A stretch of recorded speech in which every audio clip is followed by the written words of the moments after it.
think they're going to be matched up against the number 10 VCU, and then you've got North Carolina, number 2 seed, a lot of people believe, and number 15 Colgate, not the brush your teeth school, but a school.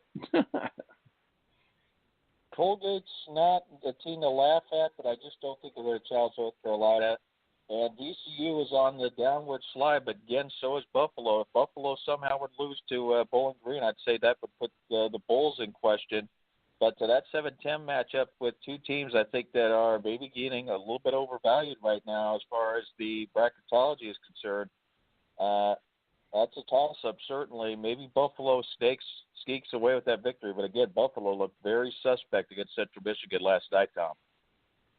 All right, let's go out west to Anaheim, the other number 1 team, Gonzaga Bulldogs. Here we go again with Gonzaga. But looks like they'll probably play one of the play-in teams, Fairleigh Dickinson or Prairie View A&M. And then, of course, you've got, Anaheim. I said west, Anaheim, but I meant Salt Lake City, but same city. No, I'm just kidding. But what's interesting to me is this possible 8-9 matchup between Washington and Seton Hall.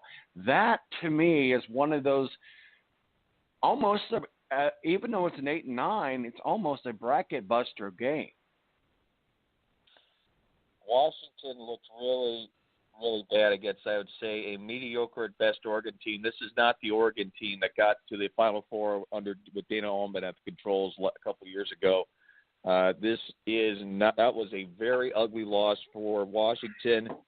And granted, against a weak Pac-12 team, I'd say, in fact, if not for some luck, I would say the Pac-12 only deserves one bid. But the fact is they're going to get two, whether it's Arizona State or whether it's Oregon getting in or Arizona State. I don't think they deserve two teams that are going to get two in somehow, some way. Seton Hall is trending upward. I would say in this one, even though Seton Hall is the 9 seed, I'd say they would be the favorite over Washington looking into that matchup. But again, though, I think Gonzaga is the tough team to beat, even with the loss against St. Mary's. I think that's the wake-up call they needed, that they're not the invincible team they thought they are in their head. And I think that will mean that they will be a threat once we get to the second weekend as well. So here's another interesting matchup over in Hartford. You got the Tigers against the Racers, Murray State. Well, let's not forget the Murray State from a few years ago. Now, that doesn't mean that I think they could beat Auburn, but I think they can beat Auburn. Well, you talk about that, probably one of the players that could be a lottery pick in the NBA draft, but Ja Morant scored 36 points to beat Belmont to get him that automatic bid for the Racers. And I still do not see what the committee and people like Charles Barkley see with this Auburn team. This Auburn team, yes, Bruce Pearl is a great coach, but this team in the big games just can't get it done. I just don't see how you can give a team like Auburn a 5 seed. Now, granted, I don't know if that's because Kentucky and Tennessee are that good, and that raises the level of the conference based in the eyes of the committee, but no way is Auburn a number 5 seed. I would say more realistically, they belong on the 6 or 7 line.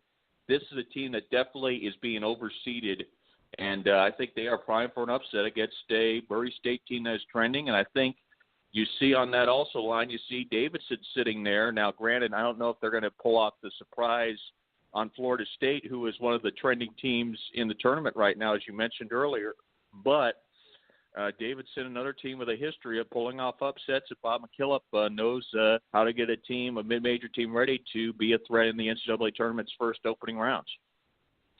And so Ohio State appears to sneak in above IU. Still not sure completely that IU is not going to get in, but one would think that if Ohio State gets in, their first matchup is going to be Iowa State, and then of course you've got number 3 LSU and number 14 Georgia State. Look for another bracket buster there. Georgia State can definitely beat the Tigers. Well, certainly our buddy from the old IUPUI days, Ron Hunter, certainly has a team that's capable of pulling a surprise. LSU looked very, very average against, granted, an improving Florida team, but I would say not a great Florida team. And beyond that, you look at their among the other ones. Ohio State, I got to say, if Ohio State gets in, I think they are a first four matchup team that's ready to head to Dayton. I just do not see a resume out there, Tom, and I don't know about you, but I just do not see a team that is deserving of a first-round bye or an opening-round bye out of that first four. I think it's going to be very close for Ohio State. I think they will get in, but I think this is a team that does not deserve a bye into the main draw for Thursday and Friday. I think this is a team that deserves to be playing in Dayton on either Tuesday or Wednesday. Des Moines, number 7, Woodford. Again, the prediction is number 7, Woodford against Utah State. And then you got your number 2, Michigan against Montana. Michigan, they're good this year. They're really, really good. And certainly they were the number 1 for the longest time. They'll beat Montana, but let's make no bones about it. Montana State and Michigan is going to be a buzzer-beater game. I think Michigan does it. I think the Big Sky is not quite as good as it has been in previous years. I just don't believe this is a team like to the Weber States and such that have pulled off upsets in the past. I don't think that's a team capable of doing it. It'd be unfortunate if Wofford and Utah State get paired up because I think those are two of the good mid-major teams. But, again, that's what the NCAA seems to do with these tournaments is put the mid-majors against one another in the first round and cancel each other out. But surprised that I looked at the records and Utah State hasn't been in the field since 2011, which, considering all the good years they had with Stu Morrell as the coach, that kind of surprises me. But Wofford's had a terrific season, no question about it, in the Southern Conference. And there was even talk at one point that the Southern Conference might get as many as 3 teams into the field. But it's going to be a heartbreaker for one of those teams if they have to play each other that first round matchup. 2 teams I think that could make a run of the tournament. Unfortunately, one of them's going to go bye-bye the first day of the tournament when we get to either Thursday or Friday.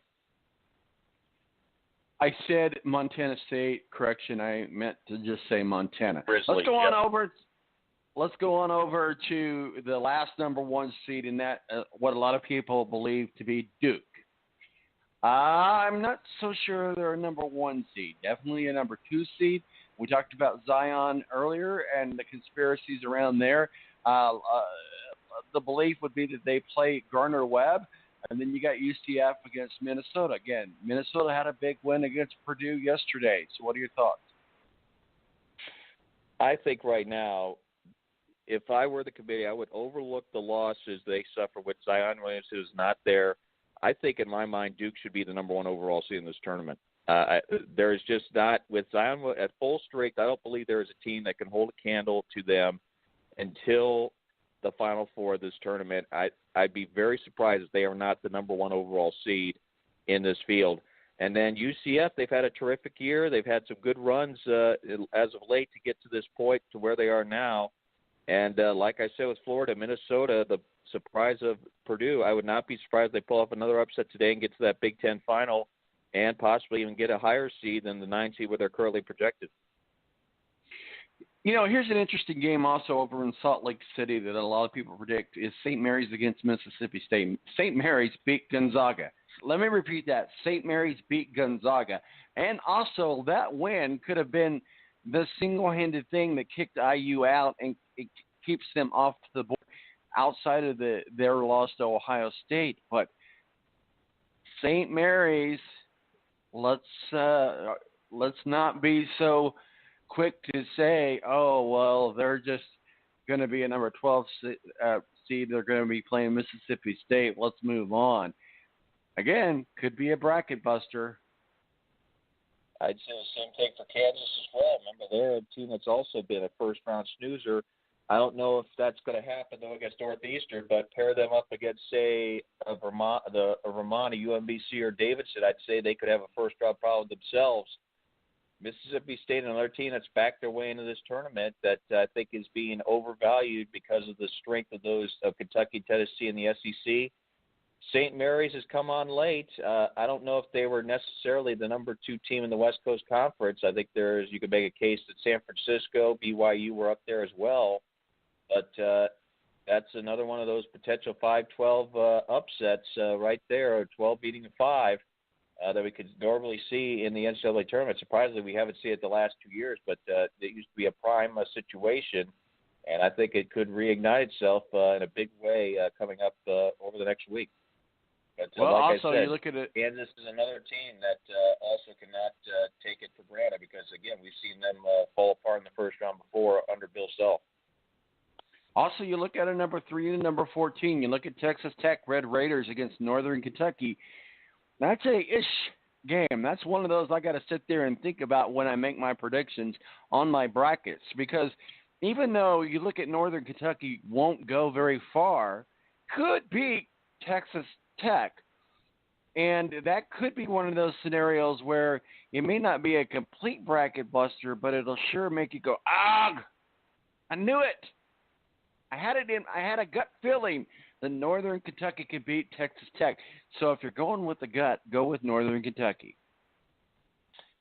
I would say Northern Kentucky has a better chance against LSU, Purdue, or Houston. I'd say of the 3 seeds that are on the list, if you're looking at Joe Lunardi's page, Tom, Texas Tech is the strongest of those 3 seeds.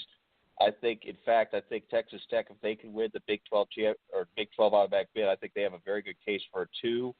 I think right now, if you look at teams that are being underseeded, I think Texas Tech comes to mind at that 3 line. Unfortunately, Northern Kentucky, I don't believe, could beat them. Nevada, though, I think is vulnerable on that 6 line, whether it's a play-in game team that they get or et cetera. But, again, the pressure situations, they buckled against Utah State. They buckled again last night against San Diego State. Those are teams that they should be beating if they are to be believed as one of the top 25 teams in the country. And I just don't see it from this Wolfpack team, another team I think that could be vulnerable in round 1. All right, let's wrap it up here. Again, these are all just predictions because Selection Sunday is tomorrow, and this is Saturday. So we're just making predictions on bracketology. But we go over to Des Moines. You got the Bearcats of Cincinnati. You got Arizona State, and you got Michigan State against Bradley. I don't know if there's any upsets there, but there might be. What are your thoughts? Arizona State, I think, does not deserve a bye into this tournament to the first round. Bobby Hurley's club, I don't know if it's just because Bobby Hurley went to Duke or whatever the case is. This is not an Arizona State team I think that is worthy of an at-large. They have lost to, of all teams, Washington State, which is a quad 4 loss on their home court earlier this year in the Pac-12 play. They have looked suspect against other teams in the Pac-12. And then they flat out laid an egg against Oregon last night. I just do not see what the committee sees and where Arizona State deserves to be in this field of 68. Cincinnati, I think, is another team that's being overlooked. I think that could be a threat, just like UCF. And Michigan State. Bradley's a good team from the Missouri Valley, but, again, the matchup just does not say the upset comes here. I think Michigan State makes it to the second weekend. And I tell you what, talk about Sweet 16 matchups. I think a matchup between Texas Tech against Michigan State would be a barn burner for sure. We've been talking with Matthew Embry. Bracketology Selection Sunday is tomorrow. And yes, guys, we are getting, I know all of our IndyCar fans are just standing by. Stop talking about basketball. I'm wanting to listen about IndyCar. We're going to get to that right here coming up next. Also with Matthew Embry, we're going to recap St. Pete, and we're going to see what's coming up. And we're getting ever so closer to the Indianapolis 500. We're going to take a break. My name is Marquis, Presidente. Myself and Matthew Embry will be right back right here on the Balance Radio Network.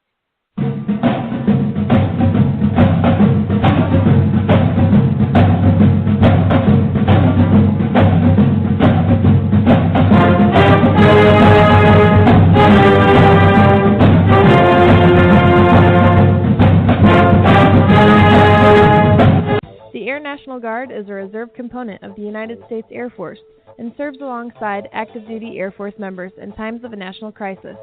In addition, the Air Guard serves the state and local community in a wide range of capacities. The reason people join the Air Guard is as diverse as our members and includes such reasons as a deep desire to serve their country, money for college, travel, new job skills, and the pride that goes along with belonging to the greatest military organization in the world. I joined because I felt a calling to serve my country, but I didn't want to be far away from my family, so the Indiana Air National Guard was a perfect fit for me. With over 95 different career opportunities to choose from and 100% paid college tuition to any state-funded college, why not give us a call? Call 1-800-841-3103 or visit online at goang.com to find out more. Again, that's 1-800-841-3103.